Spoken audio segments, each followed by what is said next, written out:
And another thing, who are your 5 closest friends? We all know the quote, "You are the average of the 5 people you spend the most time with."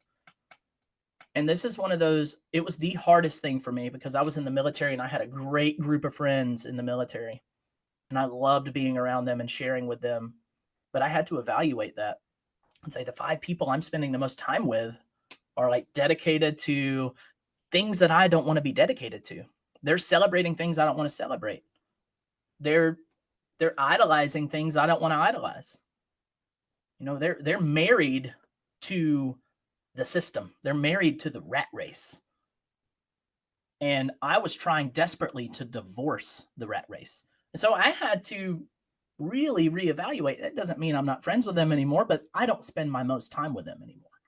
I still love them. I still care for them. I still reach out, but they are not who I persistently reach out for and seek after. And lastly, a part of the right mindset is having the identity. When someone comes up to you and asks you, "Hey, what do you do for a living?" How do you answer that? Because that's going to quickly tell me, who are you going to become? Now, when I was still a band director and people would ask me, "Hey, at the real estate meetups, what do you do for a living?" I would quickly answer, "I'm a high school band director." And then one day a gentleman said, "You're not a band director." I was like, "Wait a second. I literally just got here from band practice. I am absolutely a band director." He said, "Well, it looks to me like you're a real estate investor." I said, "Oh, yes, I am trying to be a real estate investor." He said, "No, that is the wrong approach. And here's why. If you keep telling people you're a high school band director, you will always be a high school band director. But if you start telling people that you are a real estate investor, every morning when you wake up, when you see yourself in the mirror, you don't see a high school band director, you see a real estate investor.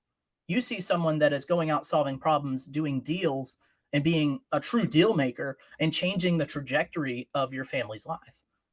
And that's when I was like, "Wait a second, I've been doing this all wrong." I was attending the meetups, I was doing the studying, I was even doing deals, but I wasn't fully immersed in being a real estate investor. I wasn't immersed in being that person. So this is that diagram I was telling you would come. It's the power of purpose. My wife and I assembled this many years ago of how should you structure getting into the right mindset and having an identity shift and seeking financial freedom. But really all starts, and we all know this, it starts with why. Why do you really want it? And there are so many methods and ways to discover your why. And the method that I use, it takes about an hour and a half, 2 hours to really get down to the why. But in a quick version, it's